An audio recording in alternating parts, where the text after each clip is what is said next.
Abra sua Bíblia no livro do profeta Isaías, capítulo 55. Livro do profeta Isaías, capítulo 55. São apenas 13 versículos. Vou ler, os irmãos podem acompanhar aí nas Bíblias de vocês.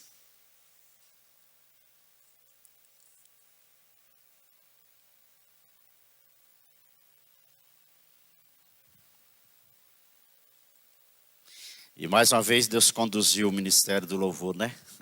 Jesus Cristo, Rei dos Reis, nos trouxe a redenção, é isso? E tem outra frase lá, o sofrer, a morte, não me abalarão jamais. Não me assustarão jamais, nem o sofrer, nem a morte. O hino também, nós cantamos, sou forasteiro aqui, em terra estranha, estou. Então vocês verão que tudo aí tem a ligação com o que Deus tem para nós essa noite através da sua palavra. Isaías capítulo 55 diz assim: a todos vós os que tendes sede, vinde às águas, e vós os que não tendes dinheiro, vinde, comprai e comei. Sim, vinde, comprai sem dinheiro e sem preço, vinho e leite. Porque gastais o dinheiro naquilo que não é pão e o vosso suor naquilo que não satisfaz? Ouvi-me atentamente, comei o que é bom, e vos deleitareis com finos manjares. Inclinai os ouvidos e vinde a mim. Ouvi e a vossa alma viverá. Porque convosco farei uma aliança perpétua que consiste nas fiéis misericórdias prometidas a Davi. Eis que eu o dei por testemunho aos povos, como príncipe e governador dos povos. Eis que chamarás a uma nação que não conheces, e uma nação que nunca te conheceu correrá para junto de ti, por amor do Senhor teu Deus e do Santo de Israel, porque este te glorificou. Buscai o Senhor enquanto se pode achar, invocai-o enquanto está perto. Deixe o perverso o seu caminho, o iníquo os seus pensamentos, converta-se ao Senhor que se compadecerá dele, e volte-se para o nosso Deus, porque é rico em perdoar. Porque os meus pensamentos não são os vossos pensamentos, nem os vossos caminhos os meus caminhos, diz o Senhor. Porque assim como os céus são mais altos do que a terra, assim são os meus caminhos mais altos do que os vossos caminhos, e os meus pensamentos mais altos do que os vossos pensamentos. Porque assim como descem a chuva e a neve dos céus e para lá não tornam, sem que primeiro reguem a terra e a fecundem e a façam brotar, para dar semente ao semeador e pão ao que come, assim será a palavra que sair da minha boca, não voltará para mim vazia, mas fará o que me apraz e prosperará naquilo para que a designei. Saireis com alegria e em paz sereis guiados. Os montes e os outeiros romperão em cânticos diante de vós, e todas as árvores do campo baterão palmas. Em lugar do espinheiro crescerá o cipreste, e em lugar da sarça crescerá a murta. E será isto glória para o Senhor e memorial eterno que jamais será extinto. Irmãos, esse capítulo que eu acabei de ler, com certeza ele está ligado à Bíblia desde Gênesis até o Apocalipse. Mas como nós estamos meditando no livro do profeta Isaías, ele tem uma ligação assim muito próxima, muito profunda com o que nós vimos domingo passado e no domingo anterior. Isaías 52, versículos 13, 14 e 15 e Isaías capítulo 53. Nós temos visto que desde o capítulo 40 de Isaías, Deus vem se revelando. O Deus Todo-Poderoso, o Deus que tem em suas mãos o universo, o Deus que tem em suas mãos todas as nações, todos os governos, o Deus que tem em suas mãos a nossa vida. Mas o Deus que se revelou também na pessoa do Filho como um servo sofredor. Aquele que passou por esse mundo e aqui ele sofreu e aqui ele morreu, mas ele ressuscitou e está vivo pelos séculos dos séculos. E nesse capítulo aqui nós temos então esse mesmo Deus, diz aí o versículo de número 3, fazendo um convite: inclinai os ouvidos e vinde a mim. É Deus quem está falando, esse mesmo Deus Todo-Poderoso, esse mesmo Deus que na pessoa do Filho é o servo sofredor. Então é ele quem fala.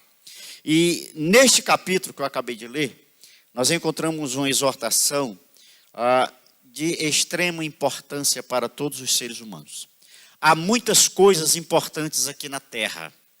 Há muitas coisas pelas quais nós devemos orar, nós devemos lutar, nós devemos buscar. Mas há algo que está acima de todas as coisas que existem neste mundo, que é a salvação do ser humano. Não adianta, Jesus Cristo disse, o que adianta o homem ganhar o mundo inteiro e perder a sua alma? O que adianta nós conquistarmos tudo o que nós desejamos aqui neste mundo, mas se nós não tivermos a nossa salvação eterna? Então este capítulo 55, que eu acabei de ler, é uma exortação de extrema importância para todos os seres humanos, para que todos, sem exceção, aceitem pela fé a salvação que Deus oferece. O versículo 1 começa dizendo, a todos vós, então é oferecido a todos os homens. É um poderoso convite à salvação. Se nós vermos aí o versículo de número 3, inclinai os ouvidos e vinde a mim, ouvi e a vossa alma viverá. Está falando de vida, mas não é só a vida que nós vivemos aqui nesse mundo, mas a vida eterna, porque ele continua dizendo, porque convosco farei uma aliança perpétua. E quando Jesus Cristo estava ministrando a ceia, quando ele pega o cálice, ele diz, esse cálice é a nova aliança no meu sangue. A aliança da salvação, a aliança do sangue que foi derramado, para nos lavar e nos purificar de todos os nossos pecados e de todas as nossas injustiças. E essa aliança consiste nas fiéis misericórdias prometidas a Davi. Depois no versículo de número 6, mostra ainda que está falando da salvação, buscai o Senhor enquanto se pode achar, invocai-o enquanto está perto.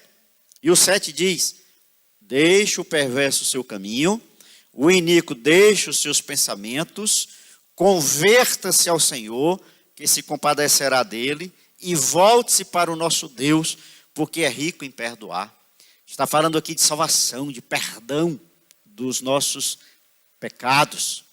Então, esse texto está falando, assim, primeiramente da libertação dos filhos de Israel, quando eles saíram lá do cativeiro na Babilônia. Mas toda profecia, além dela ter um cumprimento ali para aquela época, para aquele contexto, tem também um cumprimento mais futuro.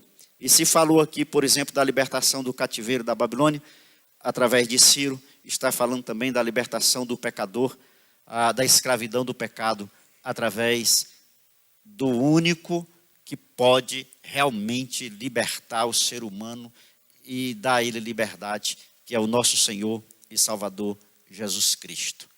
Como é que essa salvação é descrita aqui nesse texto que eu acabei de ler? Através de 3 palavras. A primeira delas é necessidade.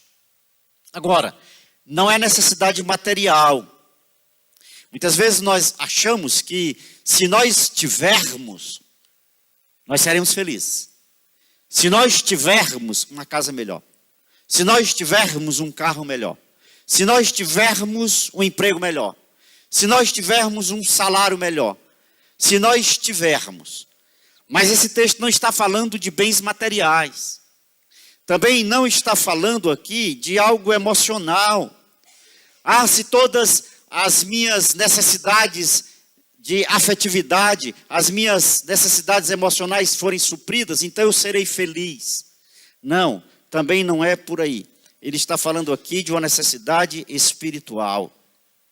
Se nós nos lembrarmos o que a Bíblia fala sobre o ser humano, em Romanos 3, 23 diz, todos pecaram. E todos estão destituídos da graça de Deus, da glória de Deus. Depois, Paulo vai dizer também que não há justo nenhum sequer. E aos Efésios, quando ele escreve, ele explica que nós eram mortos nos nossos delitos e pecados. Nós éramos filhos da ira.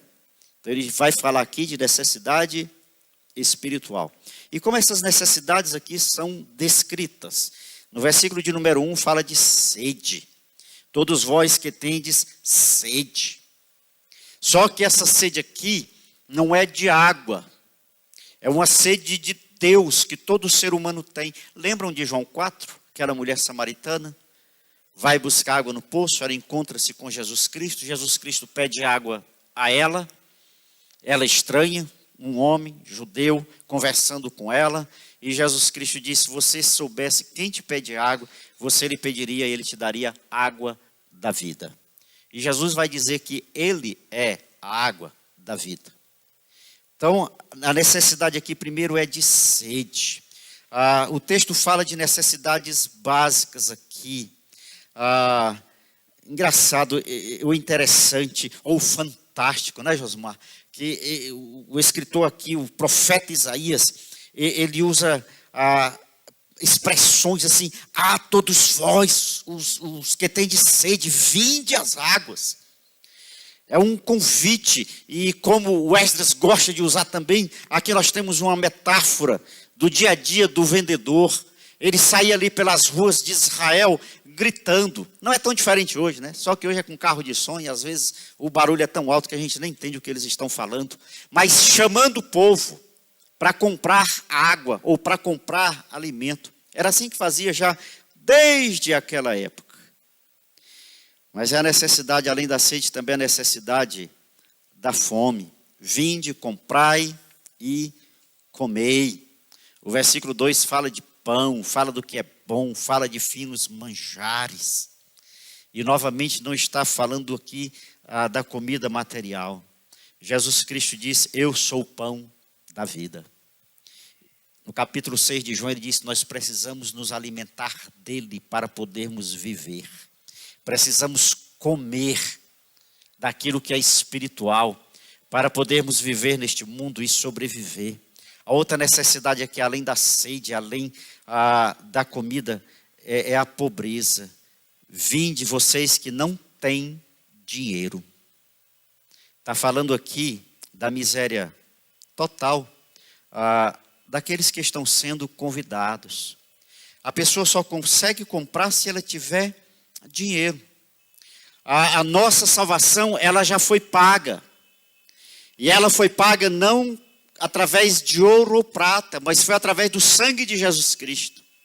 E é por isso que são chamados aqui os sedentos e os famintos. Aqueles que não têm condições de mudar a sua própria situação. Venham. Você está com sede? Venha. Se está com fome? Venha. Você não tem dinheiro? Venha. O versículo de número 2 ainda fala de insatisfação. Você está insatisfeito com este mundo. Você está insatisfeito com a sua vida. Você sente um vazio no seu coração, no seu interior, na sua alma. Venha. Porque aí está escrito assim: gastar o dinheiro naquilo que não satisfaz. São aquelas pessoas cujo estado da alma está longe da graça de Deus. Acham que serão felizes, acham que serão realizados se tiverem coisas materiais. Mas há tanta gente nesse mundo que tem muito dinheiro, tem muitos bens e são infelizes. E muita gente que só tem o básico para sobreviver, mas tem Jesus e são felizes e são realizadas, porque tem Jesus, porque Jesus supre todas as nossas necessidades espirituais. E a necessidade básica do ser humano, eu repito, não é material, não é emocional, mas é espiritual. Interessante, você que gasta aqui naquilo que não é pão. É algo que passa por pão. Está falando aqui daquela pseudo-satisfação. A pessoa acha que é feliz quando na realidade ela tem momentos felizes.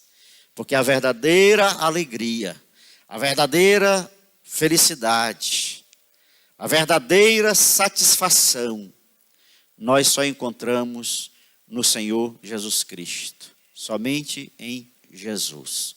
Então, um coração vazio, um coração sem Jesus Cristo, é querer trocar o vazio por nada ou nada pelo vazio. A pessoa acha que está conseguindo alguma coisa, mas o vazio continua. E ela continua vivendo atrás do nada e o vazio continua. Porque só Jesus Cristo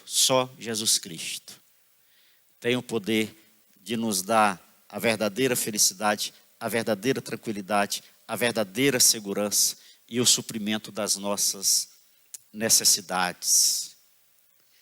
Então, nós encontramos aqui o Senhor Jesus Cristo dizendo lá em Mateus 16, 21, o que aproveita o homem ganhar o mundo inteiro, mas perder a sua alma? Sou forasteiro aqui, em terra estranha estou, celeste pátria sim, anunciando eu vou. A nossa verdadeira pátria está lá no céu. Então é lá que nós temos que investir. É lá que nós devemos focar os nossos pensamentos. Buscar as coisas lá do alto e não nas que são aqui da terra. Buscar as coisas onde Jesus Cristo vive e não nas que são aqui da terra. Além da fome, além da sede, além da pobreza, além da insatisfação, o versículo 3 fala de uma outra necessidade do ser humano, necessidade de vida. Porque no versículo 3 está escrito: inclinai os ouvidos, vinde a mim, ouvi-me, a vossa alma viverá. O homem sem Deus, ele está morto. Espiritualmente ele está morto. Ele pode estar vivinho, com saúde fisicamente, mas sem Deus ele está morto.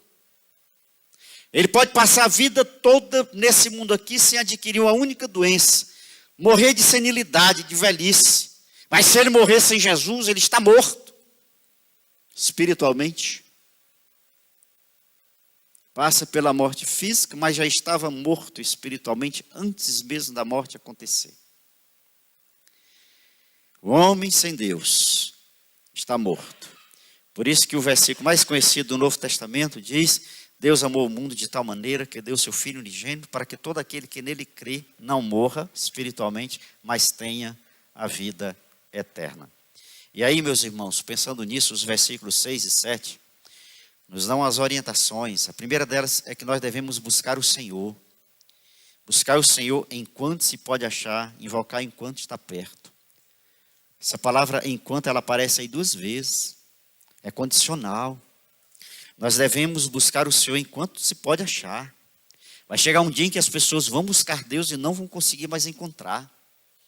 Vão invocar e não serão mais ouvidas, porque deixaram passar o tempo da oportunidade. E o tempo da oportunidade, então, é hoje. Aí o versículo 7 fala o caminho de se fazer isso. Deixe o perverso o seu caminho. O iníquo deixe os seus pensamentos. Converta-se ao Senhor. Essa palavra converter é dar uma volta de 180 graus. A pessoa está caminhando em direção ao pecado de costas para Deus. Ela se converte, ela volta. Ela vira as costas para o pecado em direção a Deus. Converta-se ao Senhor, porque o nosso Deus é compassivo. Vai se compadecer dele. Volte-se para o nosso Deus, porque Ele é rico em perdoar. Ele é rico em perdoar. Então esses 2 versículos falam de conversão, de mudança de vida, de volta para Deus, né? E os versículos 8 e 9 nos dizem que isso deve ser de tal maneira, que está além dos nossos pensamentos, além dos nossos caminhos. É de acordo com o que Deus já traçou para nós. O vento sopra onde quer, ouves a sua voz, não sabe de onde vem nem para onde vai. Assim é aquele que o Espírito Santo toca. Os pensamentos de Deus mais altos do que os nossos, seus caminhos mais altos do que os nossos. Acontecem tantas coisas na vida da gente que a gente não entende. A gente não compreende. A gente pergunta por quê. Por que Deus permitiu isso? Por que Deus permitiu aquilo? Mas os nossos pensamentos são muito limitados. Os pensamentos nossos e os nossos caminhos são muito limitados. Então nós temos que continuar crendo em Deus. Ele é soberano. Ele sabe o que faz. Ele não erra. Ele não se engana. E Ele está aí para suprir as nossas necessidades, principalmente a nossa necessidade espiritual, que é mais importante do que qualquer outra. A segunda palavra é providência. No versículo 1 diz: vinde, comprai, comei. Então Deus tem para dar a quem não tem como obter. Maravilha, né? Deus tem para dar a quem não tem como obter. Aí ele diz: vinde, vinde, compra, coma. Né? O convite é para ir a ele. O convite é para comprarmos. Mas é interessante que a intenção aqui do ofertante não é oferecer sua mercadoria mediante pagamento. Pelo contrário, é para quem não tem dinheiro. Você que não tem dinheiro, venha, compre sem dinheiro, sem preço, tudo o que é necessário. O Senhor está dizendo: venha, pegue, é para você, está sendo ofertado de graça.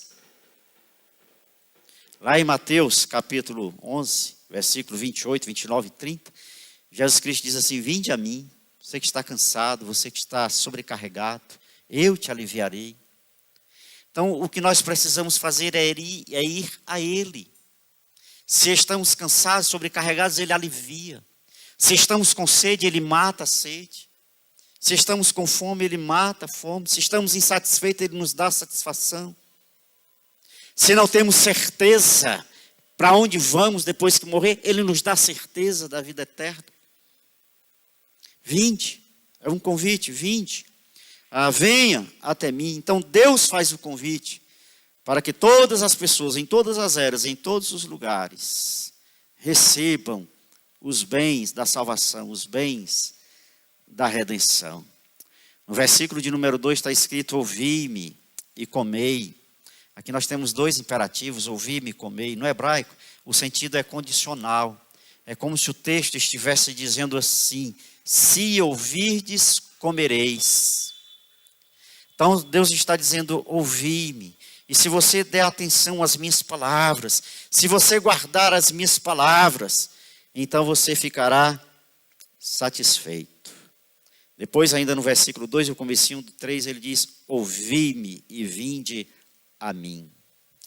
O nosso Deus, meus irmãos, Ele satisfaz a quem lhe dá ouvidos. E o dar ouvidos não é só ouvir a palavra, é guardar no coração. Lembram aquelas cartas que foram escritas àquelas 7 igrejas no Apocalipse? Quem tem ouvidos, ouça. É como se estivesse dizendo: você ouviu, agora pratique. Coloque em prática aquilo que você está ouvindo. Então Deus satisfaz a quem dá ouvidos à sua palavra, a quem guarda a sua palavra, a quem obedece a sua palavra, a quem pratica a sua palavra. Deus está prometendo satisfazer a quem vive insatisfeito, mas que recorre a Ele e não em busca de outras coisas, não em outras pessoas. E repete, né? Ouvi-me, vinde a mim, dando ênfase de que é nele que nós devemos buscar a satisfação para a nossa alma. Só Jesus Cristo satisfaz. Só Jesus Cristo preenche o vazio do nosso coração. Só Jesus Cristo nos dá certeza de trilharmos um caminho certo. Finalzinho do versículo 3, ele diz assim: farei uma aliança convosco, uma aliança perpétua, que consiste nas fiéis misericórdias prometidas a Davi. Eis que eu dei por testemunho aos povos, como príncipe e governador dos povos. Está falando aqui de uma aliança. Está falando aqui de Jesus. Davi realmente foi governador, foi rei ali em Israel. Davi realmente, ele conseguiu dirigir muitas pessoas. Mas a realização completa de todas as promessas que foram feitas a Davi foram cumpridas em Jesus Cristo. Jesus é o descendente de Davi, em quem todas as promessas convergiram, em quem todas as promessas foram cumpridas. Jesus. No versículo de número 5, Deus diz: olha, vocês vão ser abençoados para serem bênção. Aquilo que ele falou para Abraão. Eis que chamarás a uma nação que não conheces, e uma nação que nunca te conheceu correrá para junto de ti, por amor do Senhor teu Deus e do Santo de Israel, porque este te glorificou. Então Deus concede a salvação todas as pessoas. O judeu achava que era só para ele, só eles tinham sido eleitos, só eles tinham sido escolhidos por Deus. E quando Jesus Cristo veio e a salvação foi aberta para todos os gentios, ainda ficaram sem compreender, tanto que quando Pedro foi à casa de Cornélio, depois ele foi chamado, você entrou na casa do gentio e comeu com eles. E Pedro teve que lhes explicar aquela visão que ele teve, daquele lençol que desceu, cheio de animais, e Deus mandou ele matar e comer, e ele disse, não, Senhor, porque aí tem animais imundos, e nunca entrou comida imunda na minha boca. E Deus disse para ele, o que eu considero santo, não considero imundo. E aí Pedro entendeu que Deus estava falando dos gentios. E no versículo de número 11, está escrito assim, será a palavra que sair da minha boca, não voltará para mim vazia. A palavra de Deus, ela é a mensageira de Deus, e ela não volta vazia. Quantas pessoas nós conhecemos que se converteram por terem ouvido um versículo bíblico, uma frase bíblica? Quantas pessoas se converteram porque ouviram alguém dizer, Jesus te ama? A palavra de Deus não volta vazia. Meus irmãos, e a terceira palavra aqui é resultado. Resultado. Primeiro, necessidade. Segundo, provisão. E a terceira agora, resultado. Quais são os resultados aqui? O versículo 1 fala que Deus vai dar água em abundância. E ainda entra linho e leite, coisas que refrigeram o que está sedento. São bebidas refrescantes e alimentos nutritivos. O resultado é a pessoa ficar satisfeita. Uma satisfação completa, diz o versículo de número 2. Ouvi-me, comei o que é bom, e vos deleitareis com finos manjares. Na palavra de Deus nós encontramos o Senhor Jesus Cristo falando de uma grande ceia. A grande ceia. Está preparada lá no céu, uma grande festa. Por ocasião da volta do nosso Senhor Jesus Cristo. Mas quando Jesus Cristo conta essa parábola da grande ceia, infelizmente ele diz que o Senhor já tinha preparado a ceia, estava tudo pronto. Aí mandou chamar os convidados, eles começaram a se desculpar e não participaram daquela ceia. Mas a ceia estava pronta. Tem algo no céu preparado para nós, que nós não recusemos participar, que nós não deixemos as nossas desculpas relacionadas a esse mundo nos impedirem de participarem daquela grande ceia, porque Deus quer nos satisfazer, mas de uma forma completa.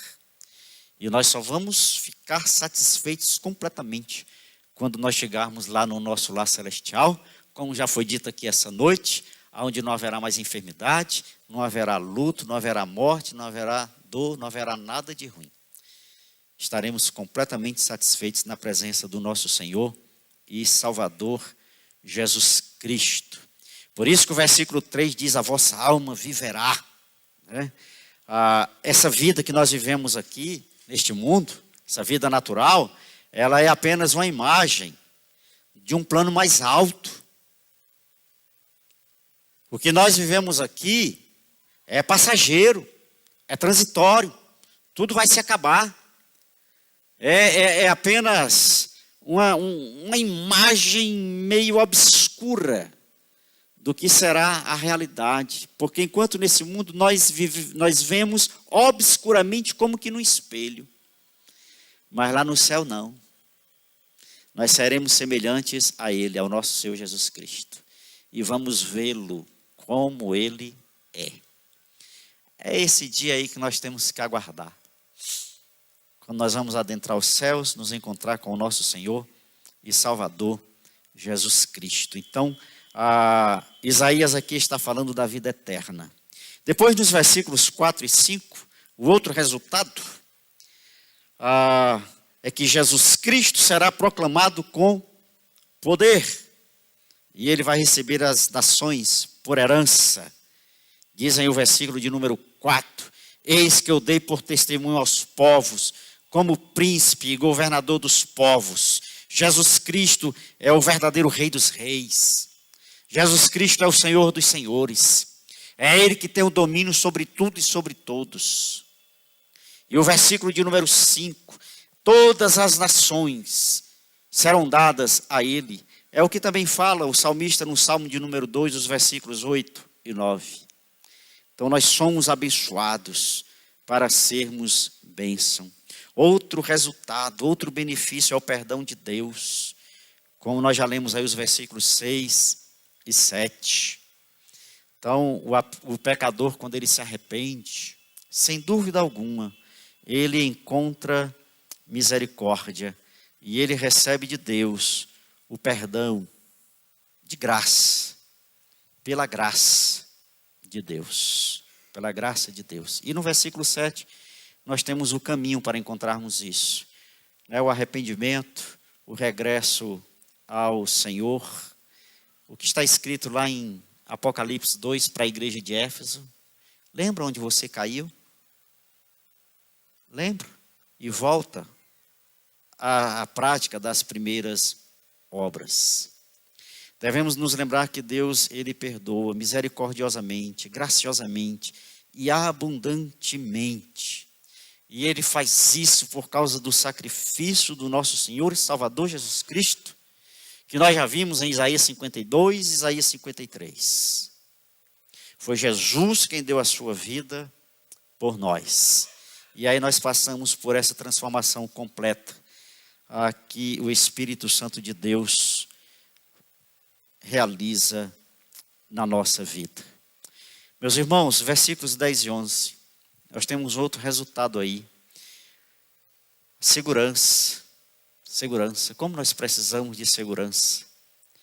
Porque assim como descem a chuva e a neve dos céus e para lá não tornam, sem que primeiro regue a terra, e a fecunda e a faça brotar, para dar semente ao semeador e pão ao que come, assim será a palavra que sair da minha boca, não voltará para mim vazia, mas fará o que me apraz e prosperará naquilo para que a designei.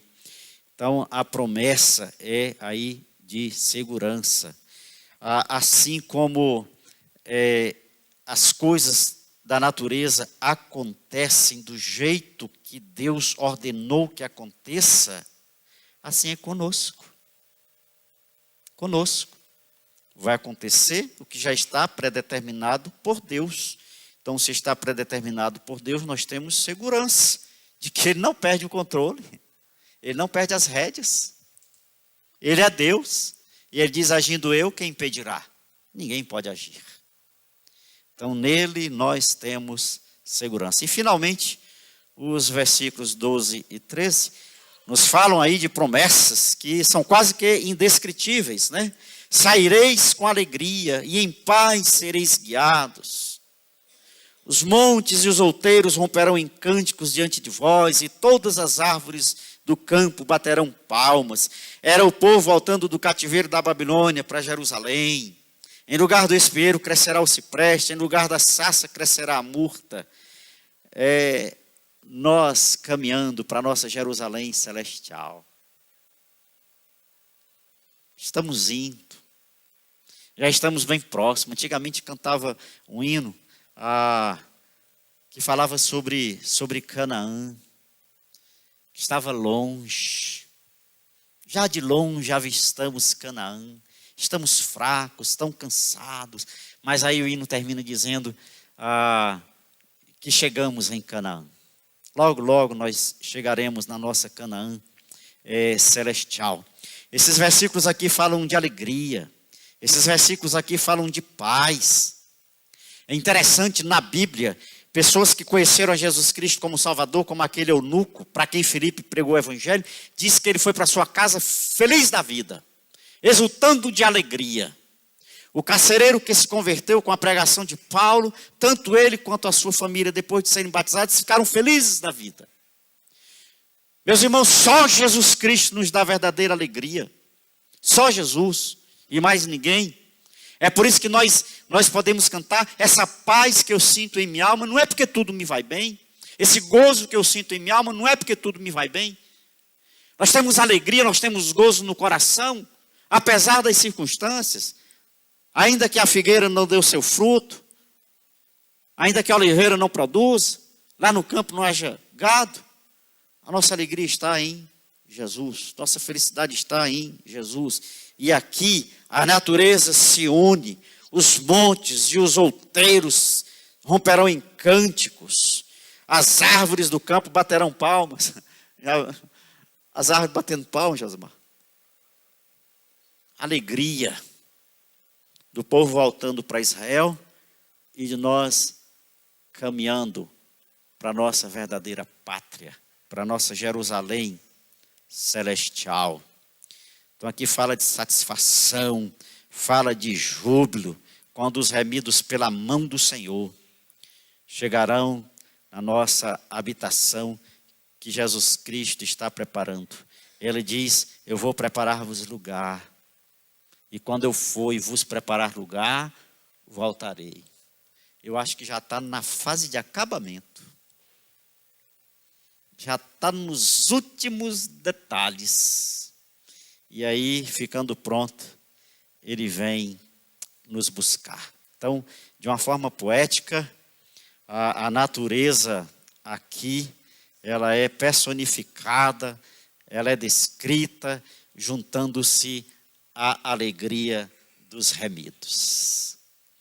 É só alegria, a festa no céu quando um pecador se arrepende. E a gente caminhando para o nosso lar celestial, até a natureza rejubila diante do Senhor. O Salmo 127, que eu li no início desse culto, né? Quando o Senhor restaurou a nossa sorte, ficamos como quem sonha. Eles estavam no cativeiro, mas Deus os libertou. Não importa o que passamos, não importa o que estamos passando, não importa o que vamos passar, Deus restaura a sorte daqueles que lhe pertencem. E quando o Senhor restaura a nossa sorte, nós ficamos como quem sonha, e a gente entra em cânticos, em louvor, em alegria, e nós regozijamos diante do nosso Deus. O versículo de número 13 termina dizendo assim, e será isto glória para o Senhor, e memorial eterno que jamais será extinto. Então o Senhor criou para si próprio um monumento, onde pode ser vista a sua majestade. Então Deus é como se Deus tivesse feito um monumento bem grande. E todos podem ver a majestade de Deus, através da criação, através da natureza, através da sua palavra, através da pessoa do nosso Senhor e Salvador Jesus Cristo. O texto fala aqui de um memorial eterno, é para todo sempre. Só Deus governa por todo sempre. Nações aí se levantaram, se tornaram poderosas e depois caíram. Reis, presidentes, primeiro-ministros, imperadores se levantaram, governaram do jeito que achavam que deviam governar, mas caíram. Mas o nosso Deus, ele reina para sempre. É por isso que aqui fala de um memorial eterno que jamais será extinto. E tudo isso tem um objetivo, para a glória de Deus. A Bíblia diz aí, será isto glória para o Senhor. Aí a gente pode voltar lá para o capítulo 2, o versículo de número 11, que diz assim, só o Senhor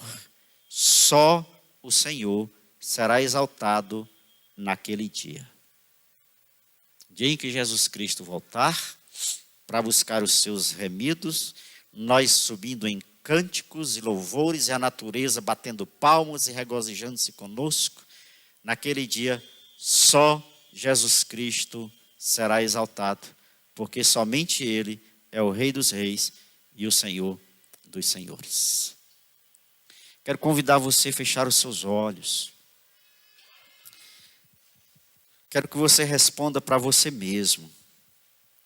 Eu já sou salvo em Cristo Jesus. Eu sou plenamente satisfeito nesse mundo, porque Jesus já matou a minha sede espiritual.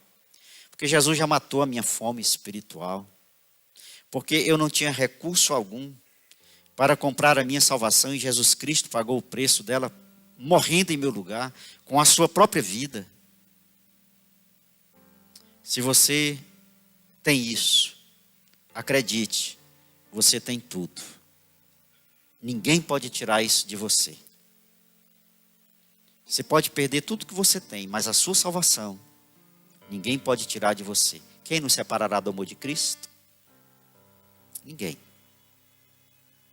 Agora, se você ainda não tem certeza de que quando Jesus Cristo voltar, você vai subir ao seu encontro, se você ainda tem um vazio no seu coração, se você ainda tem fome e sede espirituais, é porque você precisa de Jesus.